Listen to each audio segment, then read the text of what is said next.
binasa po natin, ano po? Ito po ay isang propesiya na kung saan naging pangitain po itong si Ezekiel, binigay sa kanya pangitain po ito ni Yahweh. Para nang sa ganun, paalalahanan po tayo lahat na bilang tayo po ay nabubuhay sa mundong ito, dapat na maintindihan po natin at malaman po natin ito. Kung nakahanda po tayo, umpisahan po na po itong pag-aaral natin. Mangyari lamang po na makinig po kayo para nang sa ganun, hindi naman po masayang po yung pagsisimpa po ninyo, hindi masayang yung paniniwala ninyo na kayo po imana ng palataya talaga ng Panginoong Jesucristo. Okay? Tingnan po natin, bago po ang lahat, nais ko po muna na ipakita po sa inyo kung ano po ba yung pinapakahulugan ng Panginoon po dito. Sa Ezekiel chapter 37 verse 1 to 14 is a prophetic vision, not a historical event that physically happened. Hindi po ito talaga nangyari. No? Ito po yung pangitain na ibinigay po dito kay Ezekiel. In the visions, the prophet Ezekiel is taken by the Spirit of the Lord. Dinala po siya ng Espiritu ng Panginoon to a valley filled with dry bones, doon sa kung saan lugar na puno-puno ng mga tuyong kalansay, which represent the hopeless and spiritual dead state of the captive people of Israel. God that gives Ezekiel the command to prophesy to the bones, and through the power of God's Spirit, the bones are reanimated, symbolizing God's promise to restore and revive the nations of Israel. Dito pinakita po yung mga kalansay, no? Nagkaroon ng laman, nagkaroon ng banat, nagkaroon ng lipid, at hiningahan na buhay. Kaya nga, ito po yung sinasabi, the bones are reanimated. Binuhay po ng ating Panginoon. Pero pangitain lamang po ito which will be happen into the land of Israel, dun sa people of Israel. Kaya, ganun po ito, hindi lang sa Israel, no? Maging sa kapanahonan po natin, nakita po ng Panginoon into the future, magaganap po itong mga tao na ito, na ganun din po yung magiging kalagayan, parang mga kalansay lamang po. Kaya mahalaga po na maintindihan po natin dito, baka mamaya kalansay ka lang pala sa harapan ng Panginoon. Ano po? Tanongin mo po yung katabi mo, minsan, baka akala natin, oh, buhay naman ako, gumagalaw ako, may laman ako, ang ganda nga ng katawan ko, malusog. Pero ang hindi natin alam, sa harapan ng Panginoon, kalansay lang po pala tayo. Kaya dapat natin maintindihan po itong mga bagay nito. Tanongin mo muna yung katabi mo, kalansay ka ba? Kalansay ka ba? Yan, hindi, ano? Hindi, sino dito nagtaas ng kamay na kalansay siya? Sino dito yung umamin na kalansay siya? Okay, malaman po natin kung kalansay ka.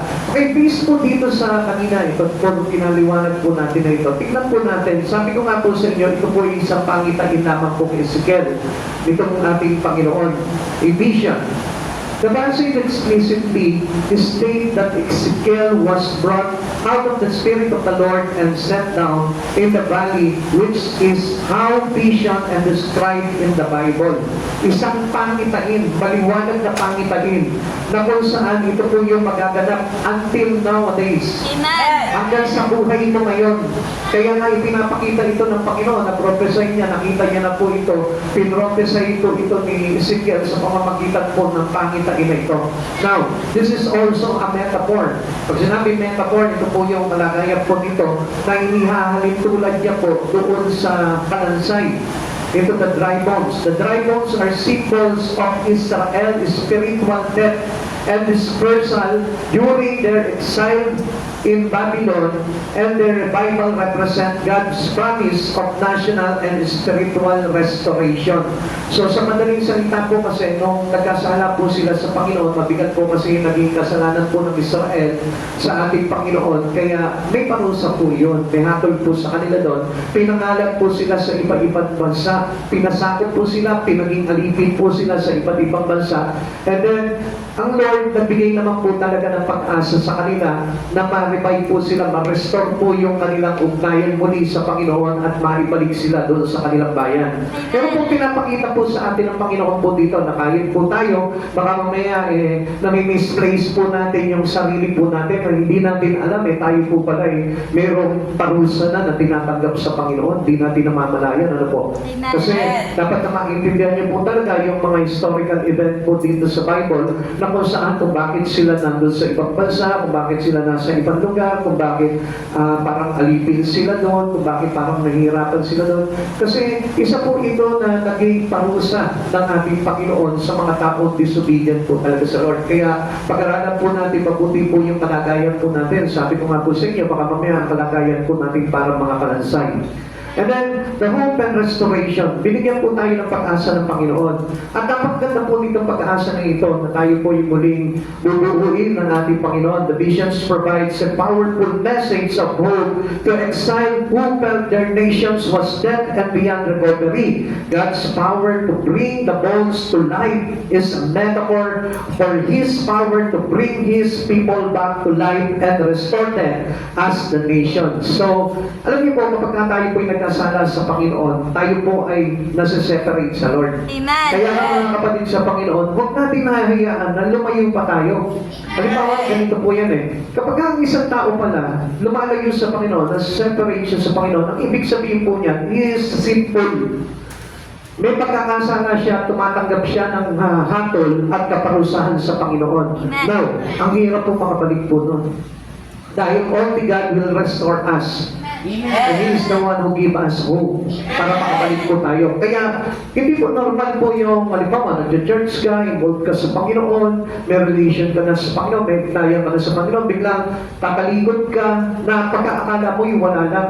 Amen. Isa po pala itong hatol, isa po pala itong parusa sa isang tao na makasalanan na humihiwalay sa Panginoon. Okay? Amen. Kaya titignan po natin na re-revisit po natin na mabuti po ito para maunawaan po natin. Yung pag-asa po na ito ay binibigay po sa mga tao po na nagkasala at nalayo sa Panginoon. Kaya may pag-asa po talaga ang buhay ng tao. Hanggang nabubuhay po tayo, may pag-asa po tayo. Basta matuto lamang po tayo na mag-response into God's restorations to your life. May pag-asa pa na mabuo muli yung iyong espiritu pagdating sa Panginoon. Okay, tignan po natin.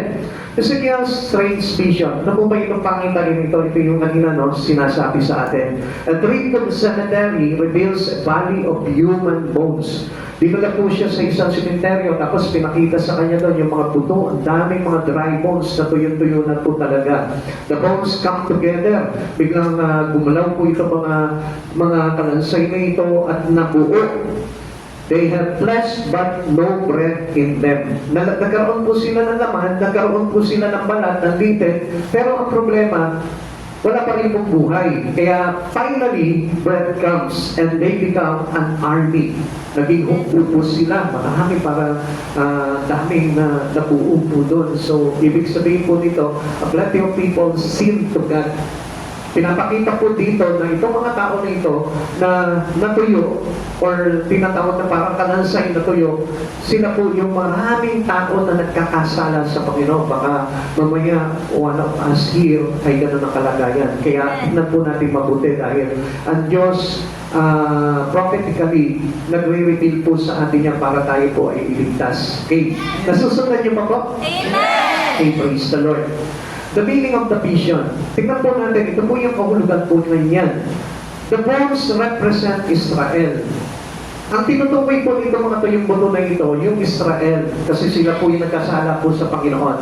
The graves are the nations to which Israel has been scattered. Doon po sila pinatapon, doon po sila ibinato, o pinangalat at pinaalipin dito sa mga bansa na ito. Yun po yung libingan na tinatawag po dito. Yun ang yung metaphorical means nung grave na yon. Okay. The moving of the bones is their return to their land. Ito na yung balik na po sila doon sa kanilang lupain po sa Israel po mismo. Galing sa kanilang pagkakatapon, galing sa kanilang pagkakaalipin sa ibang bansa. Bread and life speak of their future conversion to Christ. Yung pong hininga na yun naman po yung restoration ng Lord. Para bigyan po muli at ibalik po muli yung buhay sa atin. Alam nyo, mga kapatid sa Panginoon, ito po yung isang bagay na gusto ko po pakita po sa inyo dito. Ano po ba yun? Yung kahit na nagsisimba ka, ito nga po yung sinasabi ko sa inyo na baka mamaya, kalansay lamang po tayo, dry bones lang po tayo. Na kailangan po natin ma-realize po talaga na meron po talaga tayong laman, litid, balat, at higit sa lahat, meron tayong hilinga. Amen. Now, tingnan po natin, hindi porke nag-church po tayo, ay may hininga na po tayo. Or meaning, we have life. Na-restore na po tayo. Tignan po natin kung paano po ito, no? Para sa ganun po maintindihan natin. Okay? The life principles in this prophetic picture. Ito po yung tutunin ng buhay po na gusto mangyari po sa atin ng Panginoon ay pinakita po sa atin dito ni Yahweh. Okay, tignan po natin. Unang-una, ang pinapakita po dito, sin brings chastening and judgment. Ito po ay kasalanan na kung saan nagbubunga po sa atin ng parusa at paghahatol. So kung mapapansin po natin, lahat po ng kasalanan merong consequence po yan. Amen. Kaya kung mapapansin po natin, ganito po yan, no? A simple person doesn't want anything in the Spirit of God. Tandaan po natin yan, makinig po kayo. Muna niyo po muna yung puso po ninyo. Ang isang makasalanang tao, hate niya yung mga bagay na spiritual na may kinalaman sa Diyos. Kaya kung mapapansin natin, kahit na nandito ka, kung naiinis ka, kahit na nandito ka, tinatamad ka, kahit na nandito ka, wala kang gana, o napapagod ka lang doon sa mga bagay na napakinggan mo, ibig sabihin yan, it cause of your sin. May kasalanan ka. Amen. Pero, ang pinakamaganda dito, if you receive the Spirit of God, yung pong kasalanan na yun, it can be cancelled. Pwedeng linisin siya, pwedeng tanggalin sa ng Panginoon yun through the restorations of God. Amen. Kaya nga itong problema po sa atin, minsan, nag-church tayo, gumagawa tayo sa Panginoon, pero wala sa puso. So, ibig sabihin po niyan, laman ang litid at balat ka lang, walang hininga. Amen. Kaya nga possibly, dapat na makita po sa atin na buhay po tayo. Now, ano po ba yung karakter ng isang buhay? Ang isang buhay, masipag yan. Ang isang buhay, nagre-response yan. Ang isang buhay, tumutugon yan. Ang isang buhay, gumagalaw po yan. Ano, buhay. Yan. Yan. Mukha bang buhay?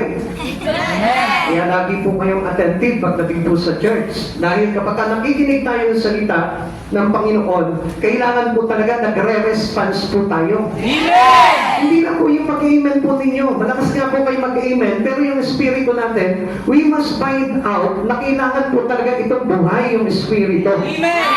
Kasi ninyo kailangan na mag-response sa atin. Tanungin mo yung katabi mo ngayon, nagre-response mo yung espiritu mo. Nag-response ba yung espiritu mo? Okay, ganito yan.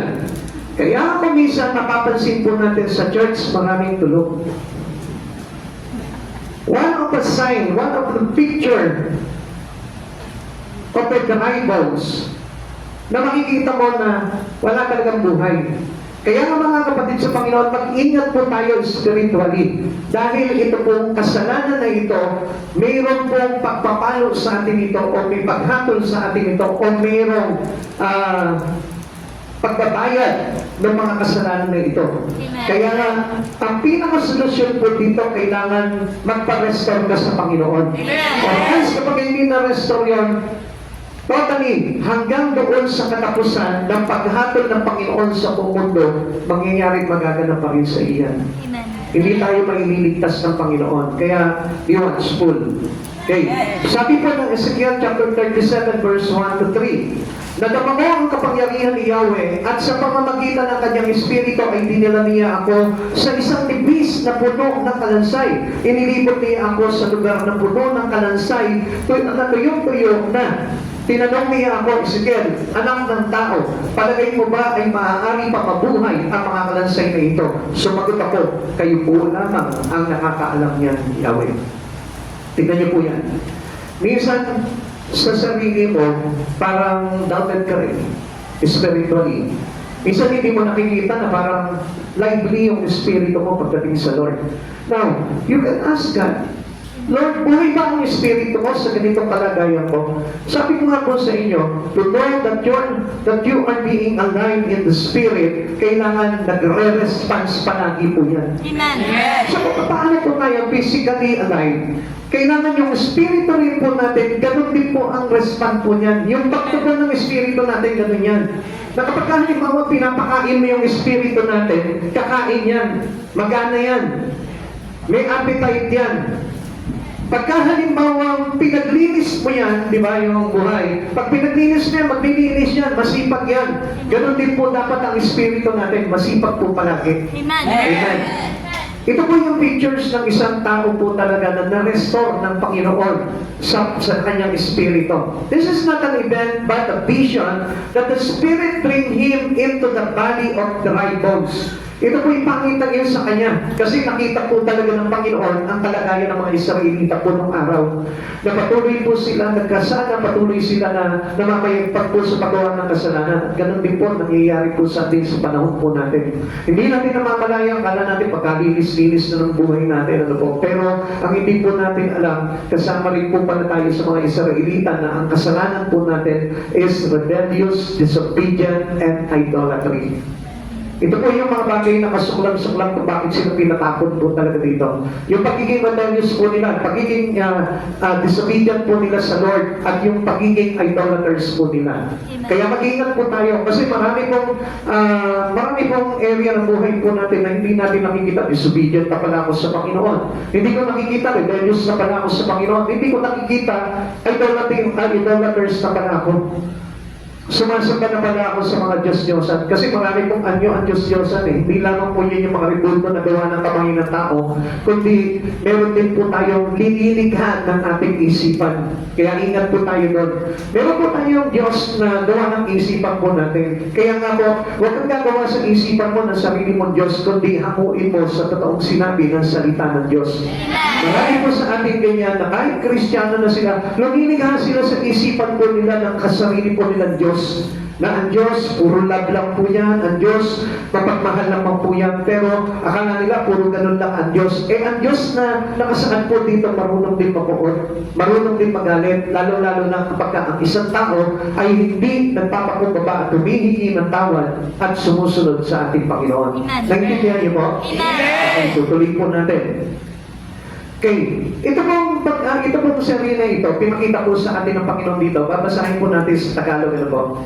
Dinala ni Yahweh si Ezekiel sa lambak ng mga tuyong buto upang ipakita sa kanya ang isang pangitain ng kawalan ng pag-asa ng Israel sa pagkakataon at impropesiya ang kanila pagbabalik sa hinaharap sa pamamagitan ng kapangyarihan ng Espiritu ng Diyos. Kaya mahalaga yung may Espiritu ng Diyos po tayo, no? Hindi lang po basta-basta tinanggap natin si Jesus Cristo kasi pag tinanggap natin si Jesus sa buhay po natin, automatic po yun, kasabay po ng Holy Spirit of God po yun. Ang tuyong buto ay sumasagisag sa mga tao ng Israel na nakadadama ng espiritual na patay at inabandona. Ngunit binibigyan sila ng Diyos ng bagong buhay na ibabalik sila sa kanilang lupain bilang isang pinag-isang bansa. Ipinakita ng pangitain ito na ang kanilang bagong buhay ay lubos na nakadepende sa kapangyarihan ng Espiritu ng Diyos, hindi sa kanilang sariling kakayahan iligtas ang kanilang sarili. Kaya nga, sabi ko nga po sa inyo, if you have this Spirit, ito yung kapangyarihan at Espiritu ng Diyos na maglalagay po sa atin sa kaligtasan. Hindi po yung sariling gawa lang po natin, no? Yung minsan kasi marami mga Kristiyano, pwede na itong ginagawa ko, maliligtas na ako dito, never. Basta hindi yan ang sinabi at tinuro sa atin ng Biblia na ayon sa kanyang kalooban, hindi ka maililigtas ng ganong kaisipan. Kaya nga yung kaisipan natin, ipinapasako po natin yan, sinasabit po natin sa Panginoon yan. Kaya nga ang Diyos po, ayaw niya po talaga nung mga tao na gumagamit ng sariling karunungan dahil nakakakatha po sila ng sarili nilang Diyos-Diyosan. Intindihan po natin? Kaya ayaw ng Diyos po ng mga marunong dahil kumakatha po yan ng mga Diyos-Diyosan nila. Yari o gawa ng kanilang isipan. Kung meron po mga gumagawa ng mga ribulto na gawa po sa kahoy, gawa sa bato, gawa sa bakal, sa tanso, sa ginto, meron din po tayong gawa sa isipan. Gawa sa sariling karunungan. Kaya nga, ito pong bagay na ito, hindi natin napapansin po ito. Medyo delikado po talaga ito. Kaya nga, nagkakasala tayo sa pamamagitan ng ating isipan. Kaya nga, be watchful. Lagi po tayo maging sober and vigilant para mapantayan po natin yung kalagayan po ng ating espiritu. Okay. The reasons of people sin to God. Tingnan niyo po ito, ha. The sin of the people during Ezekiel time And the reasons for their exile and despair symbolized by the dry bones in chapter 37, it's sa binasa natin, was their persistent idolatry. Ito yung sinasabi ko sa inyo, and rebellions against God. Despite centuries of warning, ilang siglo na po yung pagpapaalala o babala ng Panginoon, ay kapatid sa Panginoon, until now, nagbababala pa rin ng Panginoon. Amen. Na tayo po yung manumbalik na sa ating pagsamba sa Lord, manumbalik na po tayo sa pagbibigay ng buhay natin sa Panginoon. Despite centuries of warning from prophets, the Israelites repeatedly turned away from God's to worship false idols and engage in pagan practices. O kaya nabanggit ko rin po sa inyo yung mga pagan practices, ano ba? Isa na po dyan, yung mga Halloween na yan, yung mga trick and threat na yun, ay hindi po talaga pinapractice yan. Yung mga pagkukostume na mga nakakatakot, yung mga aswang-aswang, di ba? Yung mga maligno, yung mga manananggal. Huwag po tayong gagawa po noon kasi there is spirit behind that. May nakapaloob po ng masamang espiritu doon na kung saan itutulak ka pa rin doon para magkasala ka ng todo sa Panginoon. Di ba? Minsan tuwa pa tayo, no? Kapag ganyan, no? Nananakot ka ba? Lalagay ka ng lipstick dito, no? Parang dugo kunyari, ano? O kaya ketchup, tapos kunyari may pugod na ulo. Tuwa tayo doon, pero ang hindi po natin alam, yung espiritu na nakapaloob po doon, that is not normal for us as a Christian who believe in God. Wala po lahat yun. Kaya nga, iwas po tayo doon. Kaya nga, huwag po natin i-practice po yung mga bagay na yun. Dahil ito po yung nagkakos ng tinatawag na persistent idolatry and rebellions against God. Napakabigat na kasalanan sa Panginoon. Kung bakit po sila, kung bagay para disiplina ng Panginoon, kung bakit sila pinalo ng Lord, kung bakit sila pinarusahan ng Panginoon, kung bakit po sila hinatulan ng Diyos dahil sa ganitong kasalanan po nila sa ating Panginoon. God Moses prophesied Israel's future. Ito po si Moises din po ay siya po mismo ay hinahula niya po itong mga bagay na ito. Ito po yung nakasulat po doon sa Deuteronomy, blessings for obedience and chastening for disobedience. Okay, babasahin po muna natin yung blessing ng ating pagiging masunurin sa Panginoon. According to Deuteronomy, basahin ko po Deuteronomy chapter 28 verse 1 to 4.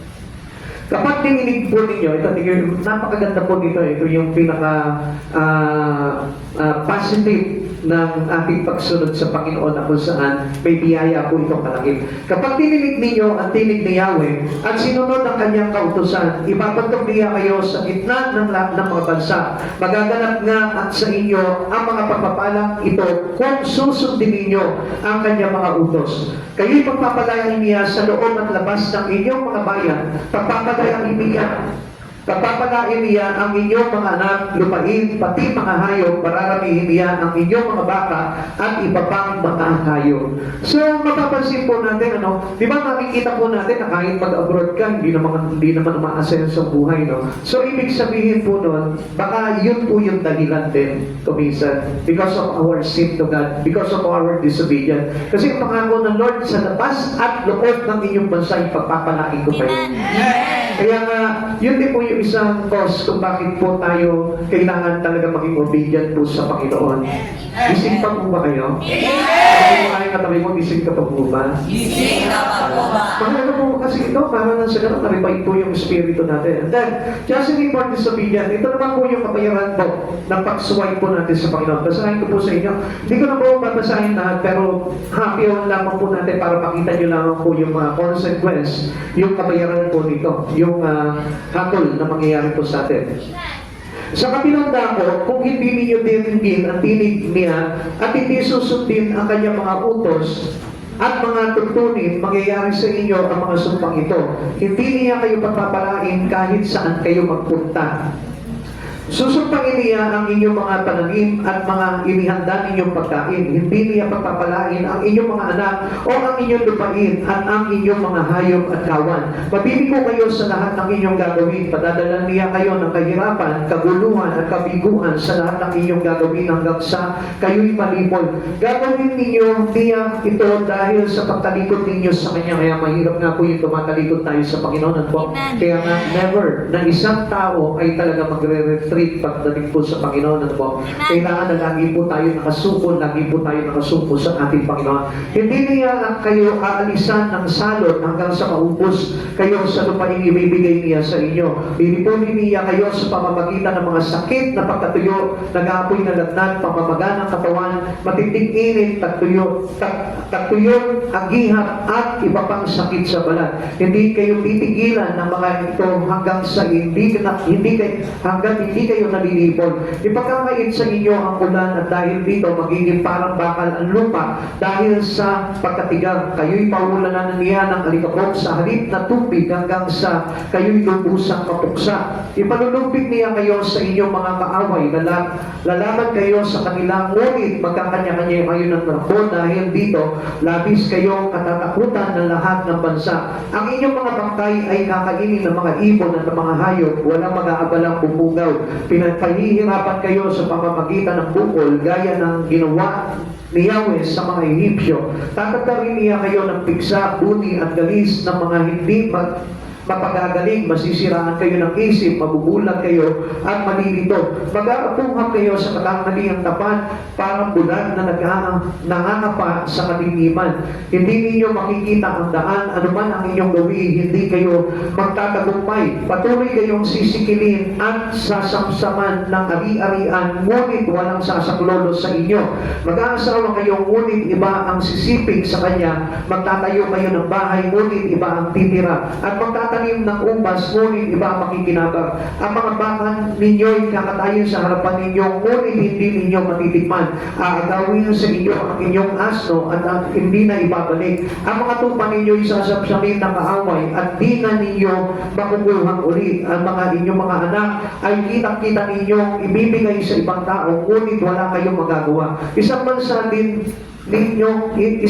hindi ninyo kilala ang makikinabang sa ani ng inyong mga lupain at sa bunga ng inyong pagpapagod, kayo'y sisikilin nila at patuloy na pahihirapan. Ganito na naman po muna tayo. No? Pero marami pa po yan. Now, pinakita naman po sa atin dito na dami po talagang mga bagay na consequence o kapayaran ang pagiging disobedient natin sa Panginoon. Kaya mga kapatid sa Panginoon, pilitin natin na maging masunugin po tayo sa Lord dahil this is a sin to God. Pag hindi tayo talaga sumunod sa Panginoon, nagkakasala po tayo sa Panginoon. At ang bunga po nito ay sumpa sa buhay po ng bawat isa natin. Kaya nga minsan, bakit marami po na pinapahirapan po ng karamdaman, pinapahirapan po sa buhay, kawalan, sa kung ano-ano pa po bagay na sumpa po. Kaya nga, mas mainam po tayo na matuto po tayo sumunod sa ating Panginoon. The people just disobey and trouble follow. Ito po mga Israelita po noon, dahil po sa kanilang hindi pagsunod sa ating Panginoon, kaya anong ginawa po sa kanila? Pinasako po sila sa mga Assyrian, pinasako po sila doon sa mga taga-Babylonian. At hindi lamang po yan, mga kapatid sa Panginoon. Maraming bagay na parusa sa kanila sinawit dahil sa katigasan ng kanilang ulo. Amen. Kaya mga kapatid sa Panginoon, kung akala po natin, ano po yung pagiging matigas sa ulo po natin o disobedient po natin, di natin pagsunod sa Panginoon, akala po natin na wala lamang po yun, ano po, pero spiritually, hindi natin alam, kasumpa-sumpa na pala yun ang kalagayan ng espiritu natin. Kaya nga mga kapatid sa Panginoon, aga may pag-asa pa po at malaki pa po yung pag-asa na ibinibigay sa atin ng Lord to restore our spirit. Gawin mo po ito. Tumugon ka sa panawagan ito ng Panginoon dahil ang Diyos po, kailan po hindi natutulog yan. Nakikita niya lahat ng mga gawa po natin. Kaya kung sa palagay mo, solo natin itong buhay nito, kapatid sa Panginoon, mag-isip po tayo. Dahil yung po disobedient to God ay naglalarawan po yan ng maraming kasalanan po. Na kung saan nagkakaroon po tayo ng mga parusa po niyan. Tingnan niyo po ito. A remnant returned under Ezra and Nehemiah. Nung nirestore po sila, yung mga nanabi po sa kanila, sa panahon po nito si Ezra at ni Nehemiah, nagkaroon po ito ng tinatawag na temporary revival. Nagkaroon po ng pansamantala na kung saan inayos po talaga at muli po sila kapag ibinangon ng ating Panginoon. Sa tulong po nitong mga propeta po na ito. Disobedient, return, and discipline came again. Ang tigas nga po kasi ng ulo ng tao eh. Minsan binabawalan ka na dyan sa bagay niya, pero still, ginagawa mo pa rin paulit-ulit. Tapos nilalayo mo pa yung buhay mo sa Panginoon. Tapos patuloy na itong nilalabanan ang Diyos. Kaya nga kailangan magpasailalim po tayo doon sa mga bagay na pagtuturo sa atin ng Panginoon, especially kung alam mo na may kasalanan ka sa Panginoon. Amen. Dapat nga, we can easily submit our spirit into God. Amen. Huwag tayo nagmamalaki sa Panginoon dahil parusa ang magagawad po sa atin ng Panginoon. Amen. Kaya nga, kung mapapansin po natin sa panahon po natin ngayon, meron po tayong tinatawag din itong tinatawag na temporary revival.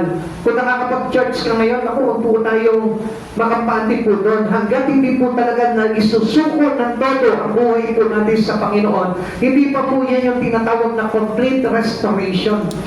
Pwede pa rin po tayong parusahan ng Diyos, pwede pa rin po tayong ipatapon ng Diyos, pwede pa rin po tayong ihulog sa impyerno. Kaya huwag po tayong makapagpakasiguro sa buhay po natin. Now, mapapansin po natin dito, the visions of restoration in Ezekiel chapter 37 are prophesied before the events in Ezra and Nehemiah take place.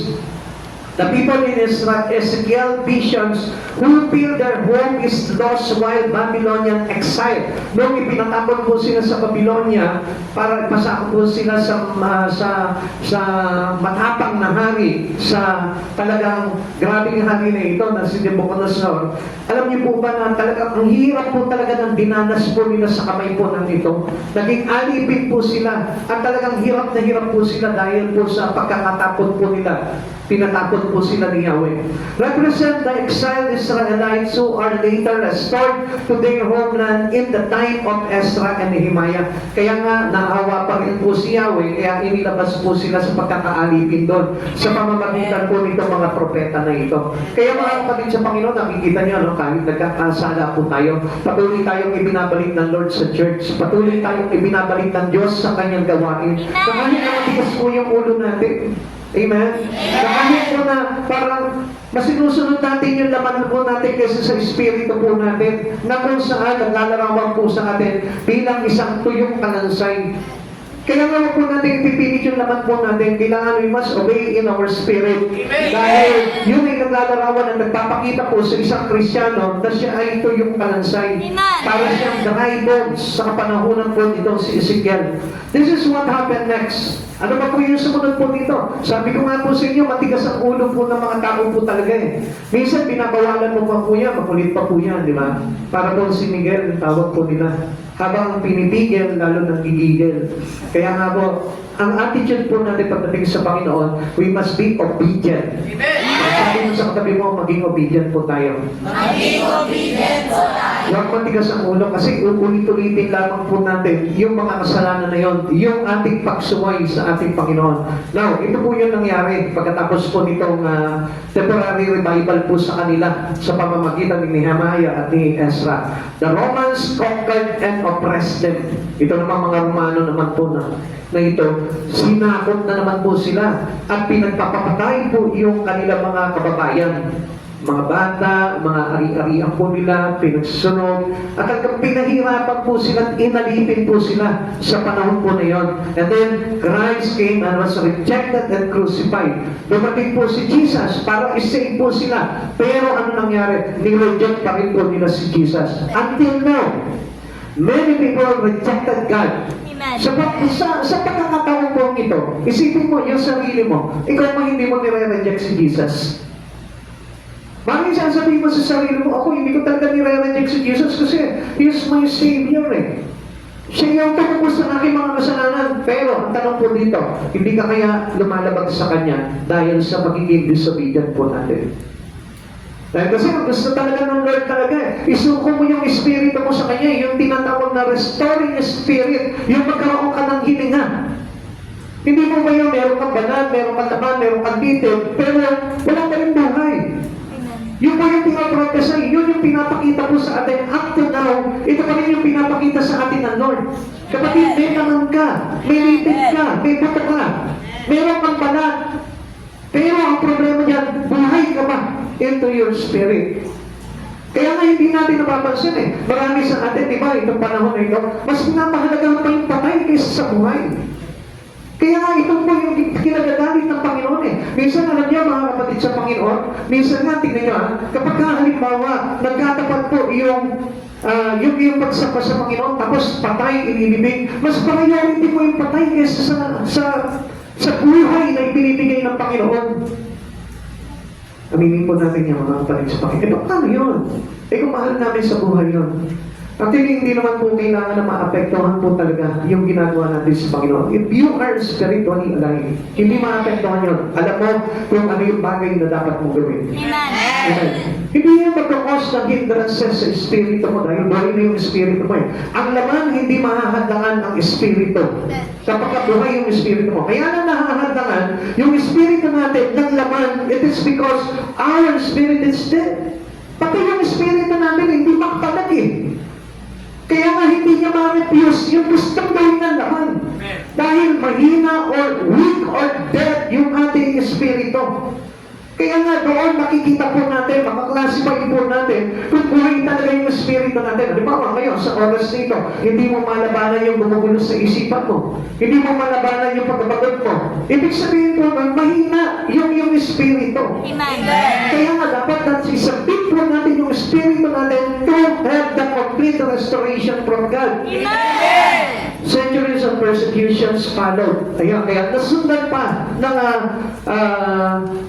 daan-daang siglo o daan-daang taon sa buhay po ng mga mananampalataya na sila po ay pag-usigit. Kaya ikalawa, tignan po natin. The nine principles in the prophetic pictures, pinapakita po dito, no, yung tutunin sa buhay po natin. Sin brings chastening and judgment, number 1, and God speak to the troubled and oppressed. Tayo po yun. So, yung mga sumasako po sa atin, not obviously or not visibly in the water eye. Minsan sinasabi natin, wala namang Babylonian na sumakop sa akin, wala namang Mano, wala namang mga Assyrian na sumakop sa akin. But can't you see that Satan capturing us in the spirit? Kaya nga kung mapapansin natin, bakit hirap na hirap yung espiritu mo na makagawa pagdating sa Lord? Hirap na hirap yung espiritu mo na mag-response into the Spirit of God. It is because of your captivity to Satan. Ito po yung kumbaga parang metaphorical meaning po ng mga bansang pinagpasakupan ito. Dahil sa panahon po natin, ang sasakot na lamang po sa atin ngayon, sa kalagayan ng espiritu natin is no other than but the spirit of Satan. Amen. Nagiging alipin po tayo noon. Kaya hindi nyo napapansin. Nagsisimpa ka na lang, mapipigilan ka pa. Meron ka pang ibang gagawin. Bakit? Because you are controlled by the spirit of our enemy. Kaya titignan nga po natin yun. Kaya po tayo nagkakaroon po talaga ng trouble pagdating po sa ating ginagawa sa Panginoon. It is because of our oppressor. Yan po yung great oppressor po natin, mga kapatid sa Panginoon. Basahin po natin sa Ezekiel chapter 37, verse 4-6. Sinabi niya sa akin, magpahayag ka sa mga kalansay na ito, sabihin mo, mga tuyong kalansay, dinggin ninyo ang salita ni Yahweh. Ito ang ipinapasabi niya, bibigyan ko kayo ng hininga at kayo'y mabubuhay. Lalagyan ko kayo ng litin at laman at babalutin ng balat. Bibigyan ko kayo ng hininga at kayo'y mabubuhay. Sa gayon makikilala ninyong ako si Yahweh. Alam niyo kung pag-aaralan lamang po natin itong last part na ito, yung sinabi dito, makikilala ninyong ako si Yahweh. So, ibig sabihin, you will know that Yahweh, itong God na ito, ang mahalaga sa buhay natin.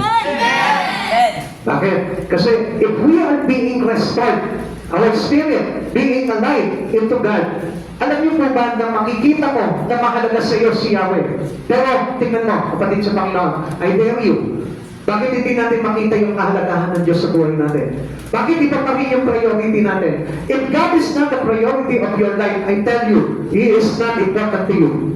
Mahalaga siya, Pastor. Huwag mo nang ipilit. Kasi supposed to be, pag mahalaga talaga sa iyo, nakita mo talaga ang kahalagahan ng Diyos sa buhay mo, siya yung magiging priority mo. Siya yung uunahin mo. Kaya hindi natin napapansin, patuloy tayo nakakalabag sa Panginoon. Patuloy tayong hindi sumusunod sa Panginoon. Patuloy natin na hindi pinapasakop yung buhay natin sa Panginoon. Why? Because it's not important for us. Amen. Wala yung value ng Lord sa atin eh.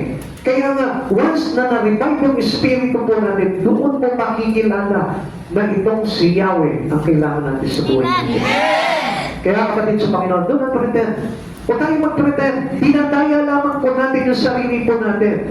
You must not be a dry bones. Hindi tayo kailangan na maging dry bones na kailangan may laman, may litit, may balat, at higit sa lahat, may hininga.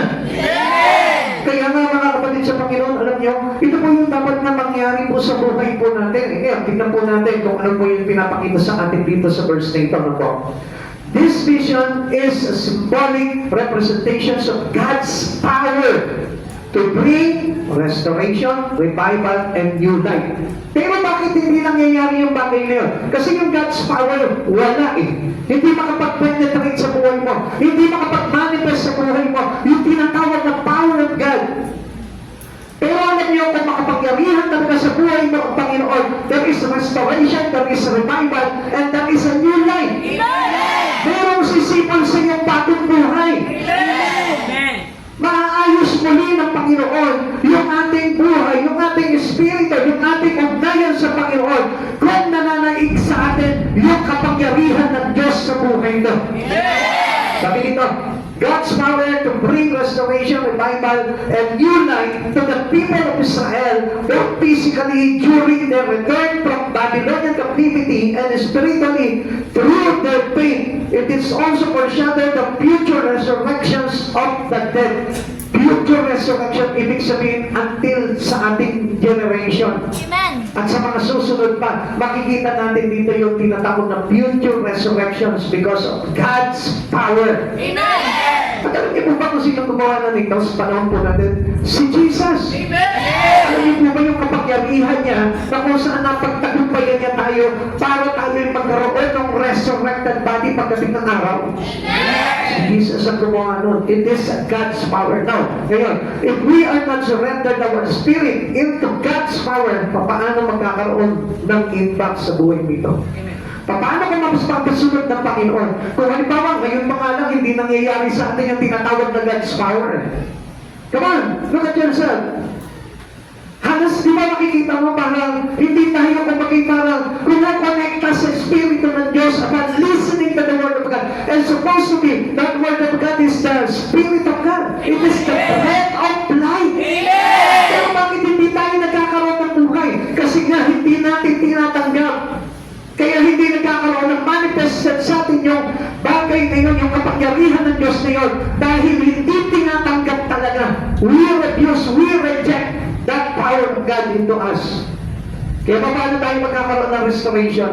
Kaya nga kung mapapansin po natin mga kapatid sa Panginoon, ang dami po ng mga Kristyano until now, wala pa rin restoration or revival, and there is no new life. The old life was still being with Him. Yun pa rin po yung nananaig sa buhay po nila. Tignan niyo po yung sarili po natin ngayon. Bakit parang hindi ka excited? Bakit parang matamlay ka? Bakit parang inaantok ka? Bakit parang wala kang kagana-gana? You know why? Because of these things. It is nothing to happen in you because of the God's power na nire-reveal sa iyo sa oras nito, pero hindi mo pinangyayari sa buhay mo. Meron tayo tinatawag na free will. Kaya nga doon sa Garden of Eden, balik po tayo no, sa pinag-aralan po natin na Sunday. Kaya nga po, mayroong dalawang puno na nandun. Yung puno na nagbibigay ng buhay at yung puno na ang mga po dito yung puno ng kaalaman. Amen? Yung puno ng kaalaman, hindi po pinakain sa atin yung bunga na yun. Pero, tinahintulugan niya tayo doon sa bunga ng buhay. Bakit po kaya? For you to choose. If you want to have a life with God, or if you want to be died.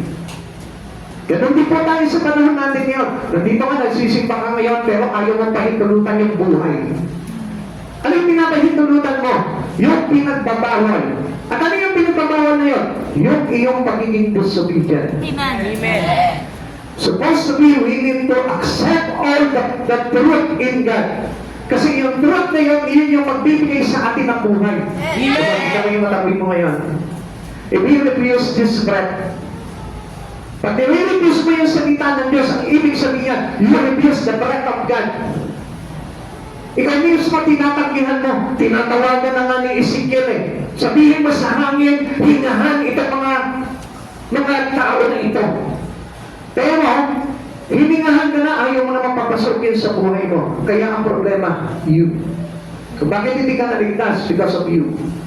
Because of your choice, your wrong choice. Mas pinili mo yung pagsuway sa Panginoon, yung pagiging disobedient sa Panginoon, kaysa yung tanggapin yung buhay na inaalok sa iyo ng Panginoon. Tandaan niyo mga kapatid sa Panginoon, kapag nakikinig ka ng salita ng Diyos, never sleep, huwag ka matutulog. Pagkasabi mo sa katabi mo, huwag ka matutulog.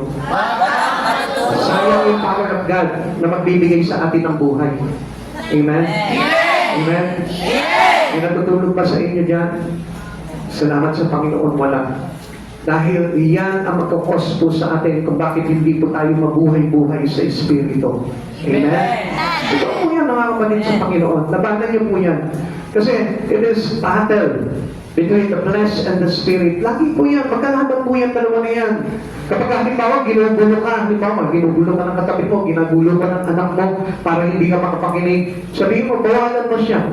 Sabihin mo sa Satan, hindi yung anak mo. Sabihin mo sa Satan, huwag ka magulo sa anak ko. Kaya kung meron tayong authority because of the God's power, kasi gusto ng Lord talaga i-restore yung espiritu po natin. Okay, tuloy po natin. Ito po ang sabi po dito, prophesy unto these bones. Magpahayag ka dito sa mga kalansay na ito, sabi po ni Yahweh, dito po. Kaya po ako pinagpapahayag po dito, kaya po marami mga pastor, marami po mga ngaral nagpapahayag dahil ito po ay propesiya at kapahayagan ng ating Panginoon para mabuhay po tayo. Amen. Amen.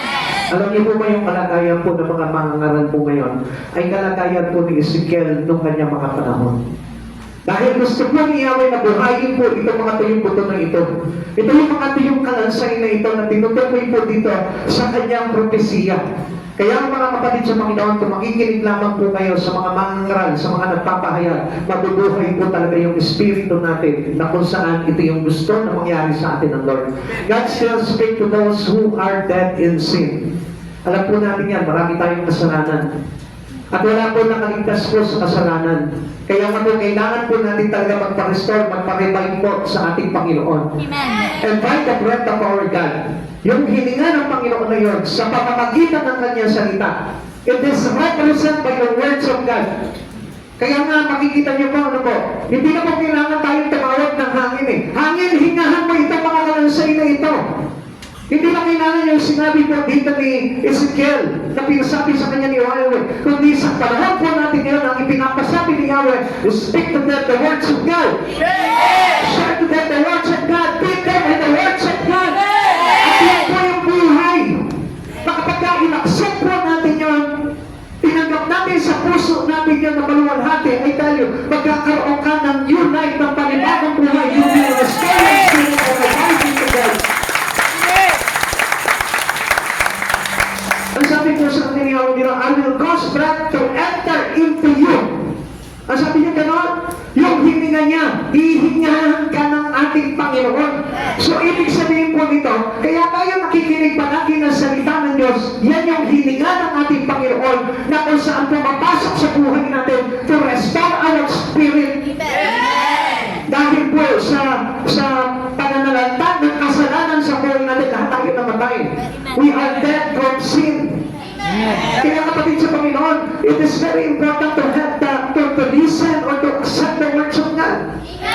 Huwag natin tatanggihan yun, huwag mong tutulugan yun, kapatid sa Panginoon. Ulit mo po sa katabi mo, sabi mo, huwag mong tutulugan ng salita ng Diyos. Huwag mong tutulugan. Yun kasi yung makibigay ng buhay po sa atin eh. Sabi niya po dito, surely I will cause breath to enter into you and you shall live. Amen! Ito pong hininga ng Diyos dito. Pag pumasok sa iyo, sigurado mabubuhay ka, sabi po niya. Kaya huwag po natin tatanggihan po itong mga bagay ito. Pay attentive and listen to the words of God. Lagi tayo makikinig ng salita ng Diyos. Sa pagkakatandaan po ninyo, yan yung breath of life. Hininga ng buhay po ng ating Panginoon po yan. Our Lord calls to those who we think are beyond hope. Yung sa mga lalo na yung parang nawawala na ng pag-asa sa buhay. Ano sabi ng Panginoon po sa atin? Come now and let us reason together. Dumating kayo sa ating magkaniwalagan tayo. Gaano ka man karami sa pagkakasa na gagawin kita pusigat sa kaputihan. At ano po yung paanyaya sa atin ng Panginoon? Tinatawagan po tayo. Tayo po na parang beyond hope, yung parang nawawalan na tayong pag-asa sa buhay. Ang sabi sa atin ng Mateo 11:28, come unto me, all you ye that labor. Tayo mga napapagal, tayo nabibigat sa pasanay po natin, lumapit tayo sa Panginoon. Pinapabigat ka na eh. Namamatay ka na dahil sa kasalanan. Lugod na lugod ka na sa kasalanan, ayaw mo pang idikit yung buhay mo sa Panginoon. Kaya nga, we need to come to Christ Jesus. Kaya tayo dito pwedeng humiwalay sa Panginoon. Dahil matutuluyan po talaga tayo mamatay in our spirit. And if our spirit died, wala na tayong pag-asa. Kailangan natin ipang-restore talaga ito hanggat may natitirang hilinga ang Panginoon sa buhay mo. Tanggapin mo yung buhay na inaalok sa ng Panginoon. Never put your life into submission to sin. Huwag mong pabayaan na yung buhay mo nandun lang sa kasalanan na yun. Kaya nga tayo lumalapit sa Panginoon eh. Dahil daily in our life, huwag mo sabihin hindi ka nagkakasala. Yung magbukas ka na ng cellphone mo, nagkasala ka na dahil marami ka makikita kasalanan dyan. Yung makipag-usap ka lang sa mga tao na hindi mananampalataya ng Panginoon, magkakasala ka na dyan because of what you are hearing from them. Amen. Yung mga maririnig mo sa kanila, matungkos na ng kasalanan sa iyo, kapatid sa Panginoon. Kaya nga, we must submit our life into God. Amen. Huwag ka puro trabaho, huwag ka puro aral. Kailangan lalo tayo matutong mag-submit talaga sa Panginoon. Lumapit tayo sa Panginoon. Amen. Tinatawagan po niya tayo para tayo po ay mabuhay. God calls to the lost and the backslided. Tinatawagan po ng Diyos talaga na magsibalik na po tayo sa Panginoon. Lalo na po, malapit na po talaga dumating ang Panginoon. This is our final chances na ibinibigay sa atin ng Panginoon. Kaya huwag ka na magdalawang isip. Huwag mo nang isipin yung mga dating pananampalataya mo na hindi naman magdudulot talaga sa atin ng kaligtasan. Amen. Isipin mo ngayon, yung salita ng Diyos ay salita ng buhay. Sabi nga po ni Pedro kay Jesus, saan po kami pupunta? Nasa iyo ang salita ng buhay. Hindi kami pwedeng manangan sa aming mga religion. Hindi kami pwedeng manangan doon sa mga false belief namin, sa mga pagan practices namin, doon sa mga heretical teaching na narinig namin. Kundi kailangan ang pakinggan po namin yung salita ng buhay. Amen. Yung hilingan ng Diyos. Yung pong salita ng Diyos, it is the bread of our life. Amen. Pagkain ng ating buhay. Now, ang tanong po dito sa oras na ito, have you responded to His call? Tinugon mo na ba yung panawagan sa iyo ng Panginoon? O patuloy ka pa rin namamayagpag sa dating pamumuhay mo? O ito pa rin yung pamumuhay mo na pinipilit mo na pwede? I tell you one thing, yun yung magpapahamak sa atin. We need a new life in Christ Jesus. Kaya nga sabi po nito kay Nicodemo sabi ni Jesus, you must be born again. Unless a man be born again, he cannot seek the kingdom of God. Maliban na maipanganak muli ang isang tao sa Espiritu ng ating Panginoong Jesucristo, doon lamang po siya makakarating sa kaharian ng Diyos. Amen. Kaya nga, we never abuse this new life that offered to us by God. Kailangan magkaroon ka ng bagong buhay. Tagapin mo yung bagong buhay kay Kristo ngayon. At makikita mo naman po yung bagong buhay na yan kung ang buhay mo ay nakatikip na po kay Kristo. Kaya nga mga kapatid sa Panginoon, alam niyo, hindi po mahirap na magkaroon ng bagong buhay kung ilalapit mo ang buhay mo kay Jesus. Amen. The life principles in this prophetic picture, sabi po, number one, sin brings chastening and judgment. God speak to the troubled and oppressed. And last, number three, God meet us where we are and give us life. Kung saan ka nandiyan ngayon. Amen. Yan, nandiyan ka sa kanyang kalagayan ngayon. Alam mo kung anong binibigay pa rin sa inyo ng Lord? Yung buhay pa rin. Amen. Na kahit na paulit-ulit na matigas ang ulo po natin, na kahit na patigas ang ulo natin at patuloy po tayo lumalaban sa ating Panginoon, still, alam niyo po ba ang alok sa ating ng Panginoon, kinakatagpo ka pa rin niya doon sa kalagayan na yun at patuloy kang binibigyan ng buhay. Amen. Basahin po natin, Ezekiel 37 verse 7 to 14. Nagpahayag nga ako tulad ng utos sa akin. Nung ako'y nagsasalita, nagkaroon ng malakas na ugong at nabuo ang mga kalansay. Nakita ko sila'y nagkaroon ng litid at laman, nabalot sila ng mga balang, ngunit hindi pa humihinga. Sinabi sa akin ni Yahweh, Ezekiel, anak ng tao, tawagan mo ang hangin sa lahat ng dako. Sabihin mo, ipinapasabi ko, hangin, hingahan mo ang mga patay na ito upang sila'y mabuhay. Nagpahayag nga ako at ang hangin ay pumasok sa kanila. Nabuhay nga sila at nang magtayuan, sila'y ubod ng dami, parang isang malaking bundok. Verse 11, sinabi sa akin ni Yahweh, Ezekiel, anak ng tao, ang bansang Israel ay tulad ng mga kalansay na ito. Sinasabi nila, tuyo na ang aming mga buto.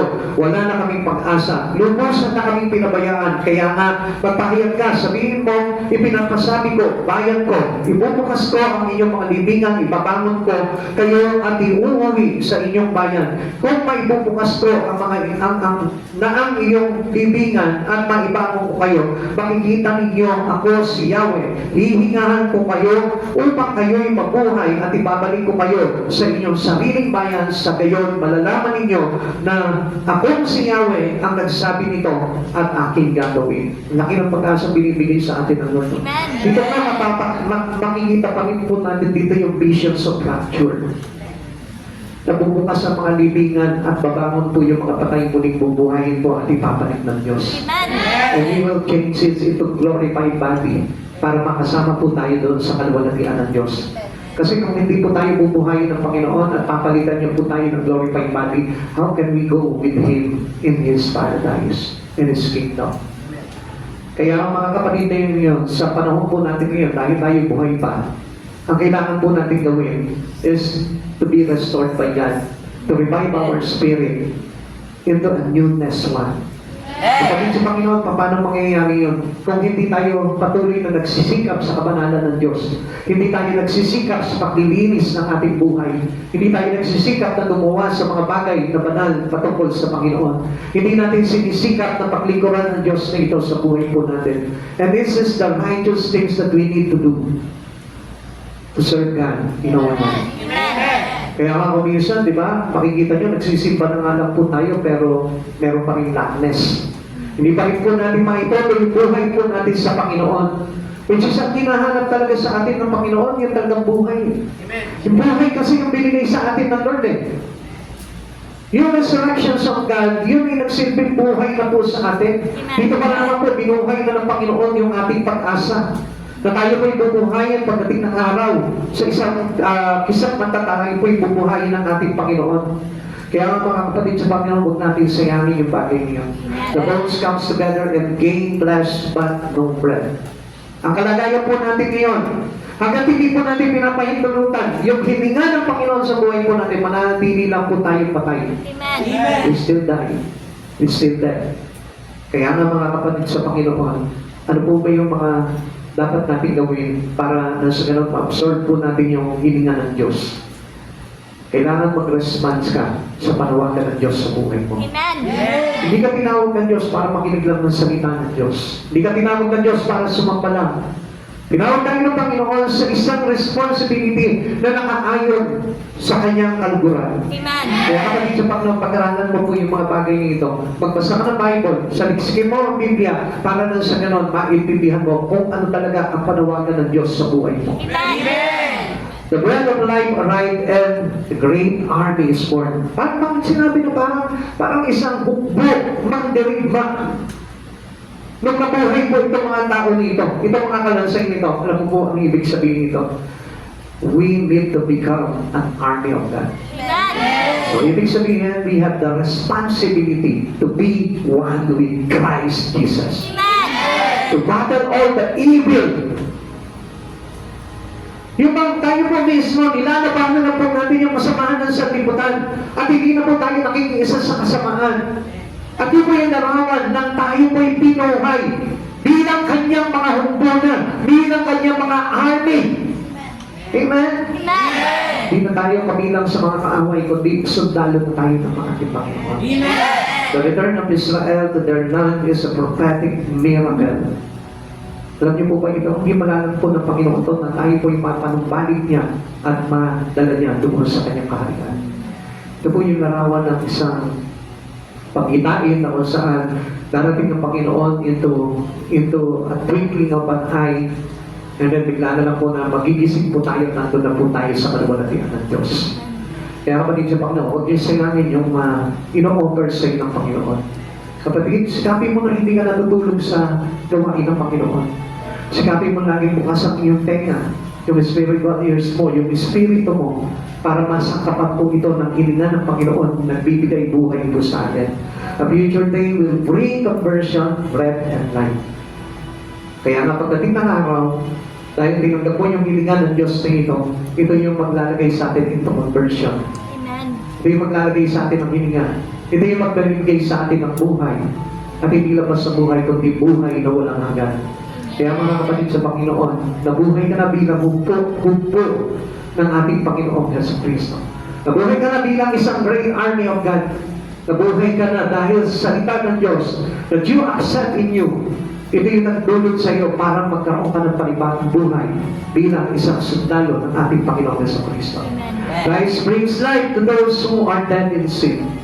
May pag-asa pa po tayo, mga kamakasalanan. May pag-asa pa tayo para mabuhay. Kaya nabigyan mo lang ng pahalaga ang Panginoon sa buhay mo. Amen. Huwag mo nakapokus ka lang sa mga bagay sa libutan na ito. I-focus mo rin yung iyong puso, yung iyong espiritu sa mga bagay sa Panginoon. Amen. Huwag lang sa pagkita ng salapi. Huwag lang sa pag-aalaga ng iyong mga pamilya. Huwag lang sa mga bagay na pinagkakaabala mo sa mundong ito, kundi bigyan mo ng halaga yung mga bagay na pinagagawa sa iyo ng Panginoon, which is new life in Christ Jesus. Yun yung naraman ko kasi yun yung picture na kung saan may buhay na po tayo kay Christ. Amen. Masipag na po tayo gumagawa sa Panginoon. Masipag ka na nagpe-pray, nakikipag-fellowship. Amen. Masipag ka na sa mga bagay na ino-offer sa inyo ng Panginoon. Amen. This is a great invitation for us to be alive with Christ Jesus. Amen. Kaya kasi namin yung pagkakataon na ito dahil mag-green na lamang po ang panahon. At kapag nagbiglang dumating ang Panginoon sa Kristo at hindi mo naayos yung buhay mo, at hindi mo tinanggap yung hininga na yun, maaaring ito po yung maging suffering mo pagdating ng araw para hindi ka maligtas. John chapter 11 verse 25. Sinabi sa kanya ni Jesus, ako ang muling pagkabuhay at ang buhay. Ang sino man sumasampalataya sa akin kahit mamatay ay muling mabubuhay. Alam niyo po ba yung tinatawag na dead in sin? And alive in the spirit.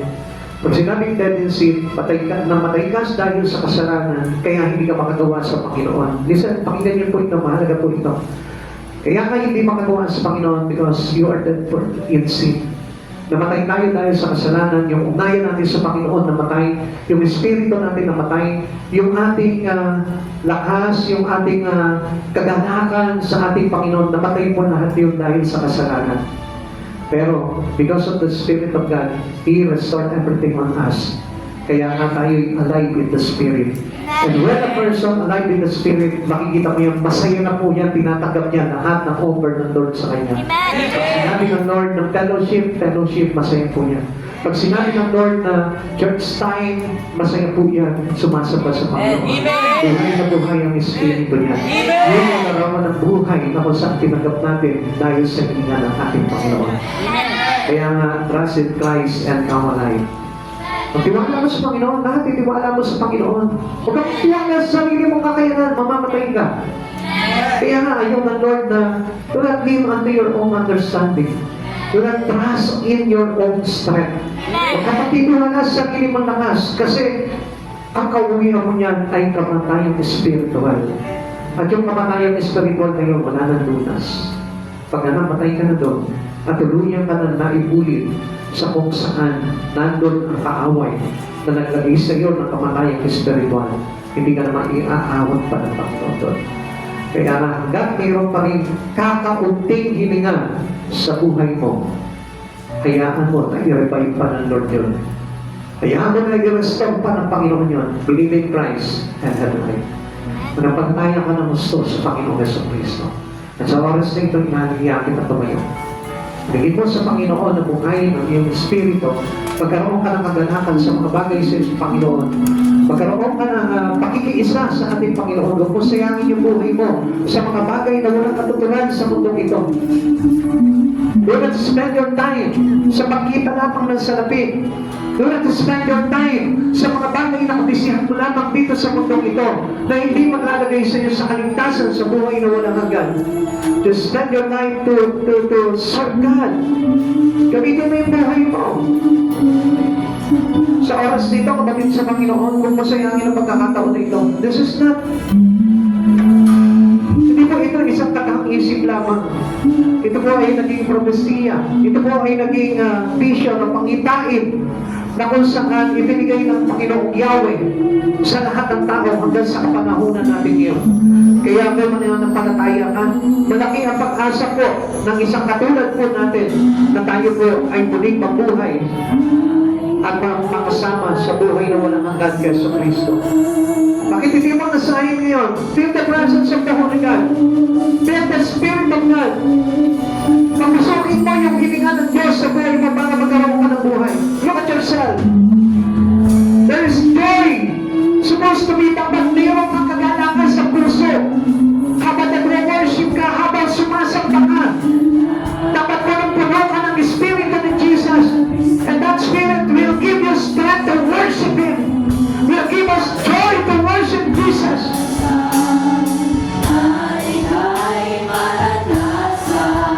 Come on. Pinubuhay ka ng Lord sa pamamagitan ng kanyang salita.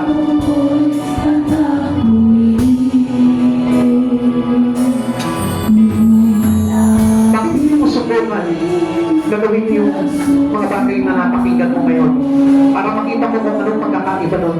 Isipin mo yung sarili mo, tagalin mo muna yung pagkaantok mo. Pamiya mo na ituloy yung antok mo pagdating sa bahay niyo. Habang sumasamba ka sa Panginoon, buhayin mo yung espiritu mo. Come on, let us worship God. Ipakita mo sa Kanya na buhay ka. Nagkamakatid ka ng salita. Nagkamakatid ka ng pilihan na nagpupula sa Panginoon. Hangin! I declare right now, himahan mo! At patay sa lugar na ito! Hangin! Inuutos ang kanilayan! Himahan mo ang mga tao na di ka napatay! Himahan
sa Panginoon? Kung bakit hindi makapasok sa buhay natin ang Panginoon? Nag-aalinganan tayo eh. Kasi ang akala natin, ang katotohanan ay yung dating katotohanan na pinaniniwalaan natin, which is hindi naman talaga totoo.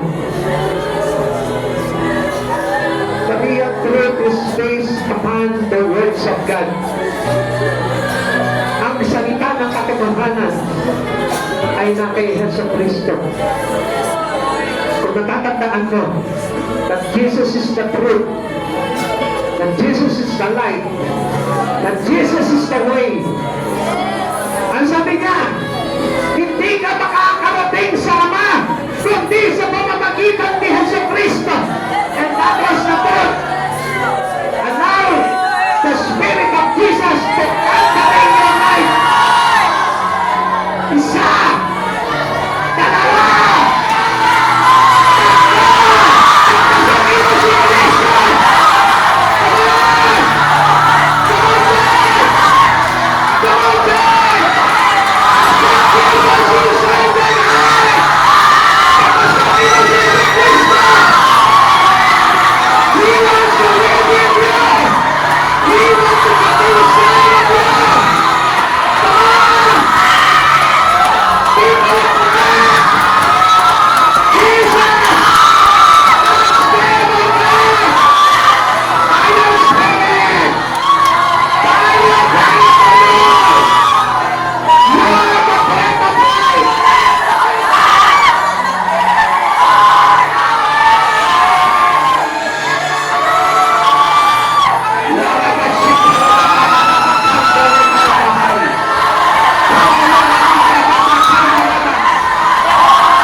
kung nag-aalinlangan ka sa mga bagay na ito. Alam mo kapatid sa Panginoon, wala ka sana sa lugar na ito. Alam mo ba kung bakit ka nandito ngayon? Dahil nananampalataya ka kay Hesus Kristo. At hindi ka manangyayari na mapunta sa lugar na ito kung hindi ka nananampalataya kay Hesus Kristo. At kaya lamang nagkakaganyan, nagkakaroon ng doubt. It is because you have listened to the voice of our enemy. Huwag mong pakinggan ang tinig ng kaaway. He is alive. Sa simula pa lamang sinungaling na siya. At huwag mong susundin kung ano yung ipinupulong niya. I rebuke. I rebuke. I rebuke. The words of Satan into your life. In Jesus' name. Sa pangalan ni Jesus. I want you to open your ears right now. Here we go. Holy Father.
kami na yung bawat tenga namin ngayon, Lord, ay makakarinig na ng mga bagay na matuwid, banal, at ayon sa iyong kalooban.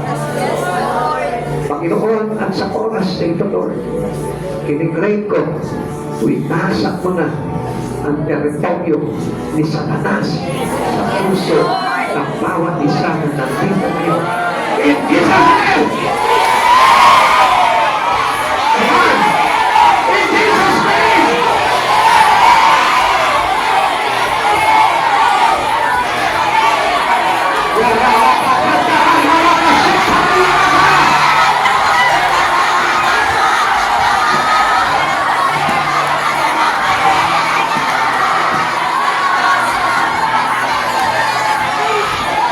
Thank you for your spirit, Lord. Salamat sa presensya mo, Panginoon. Thank you for the power that you release upon your children right now. Thank you for touching our hearts. Thank you for open our ears, our spiritual ears, and every senses that we have, O Lord, spiritually, O God. You will open it, O God, para na sa ganun makita namin, Panginoon, ano mga bagay na nais mo, Panginoon, na maganap sa aming mga buhay. Salamat po, Panginoon, sa iyong Spirit, O Lord, na maglagay sa amin ito, Panginoon, ng kapangyarihan upang kami mabago. Kapangyarihan upang kami, Panginoon, ay muling buuin sa Espiritu mo, Panginoon, at sa buhay na nagmumula sa iyong pagkakamika. Panginoon Jesus, maraming salamat po, Lord, at patuloy ka paghahari, Panginoon, sa buhay ng bawat isa, O God. Tinatanggap ka namin sa oras nito, Panginoon, bilang hari na kapagligtas at aming paglilingkuran magpakailanman. Maraming salamat po, Lord. Kaya magtaklayin po namin ito hanggang sa pag-uwi po namin sa aming tahanan habang kami nabubuhay. At hayaan mo, Panginoon, na ikaw yung Diyos na patuloy po na magbibigay sa amin ng kapangyarihan para may huwaksin namin anumang mga kasalanan, anumang mga tukso ng kaaway, anumang mga bagay na hindi nakalulugod sa iyo, Lord, sa aming katawan. Hindi po namin ito, Panginoon, pinababalik pa kahit kailan. Maraming salamat po, Panginoong Jesus. Balutin niyo po kami ng iyong banal na dugo. Sa inyo po ito, Panginoon, hanggang sa iyong pagbabalik, O Lord. Nasahin namin, Panginoon, ang mga bagay na banal, mga bagay na malinis, mga bagay na busila, Panginoon, upang sa iyong pagbabalik. Makita po po kami, Panginoon, na hindi nagubad ng aming puting kasukutan. At makita po po kami, Panginoon, buhay na gumagawa sa iyo, Panginoon. Maraming salamat po, Lord, sa aming pag-uwi, O God. Maluwalhati mo kaming ihatid sa aming mga tahanan. Ingatan mo kami, Panginoon. Ingatan mo ang aming mga sasakyan. Ilayo mo po kami sa anumang banta ng kaaway, O God. At hayaan mo, kapangyarihan mo, babalot sa amin habang kami naglalakbay pauwi sa aming tahanan, O God. Katayin po namin ang kapangyarihan ng kasaganan, kapayapaan, kagalakan sa Espiritu nito, Panginoon, at sa pulang namin, God. Kaya papapaglingkuran ka namin, Panginoon, ng buong kaluluwa, buong isip at lakas at buong pananampalataya. Maraming salamat po, Panginoon. Bless this church, O God, and bless everyone of us, O God. Salamat po, Panginoon Jesus, sa iyo ang dakilang kapurihan, sa iyo ang lahat ng aming papuri. Pasalamat sa aming pangalan mo po lamang in Jesus' name. Amen and amen. God bless you all. Maraming salamat, Panginoon.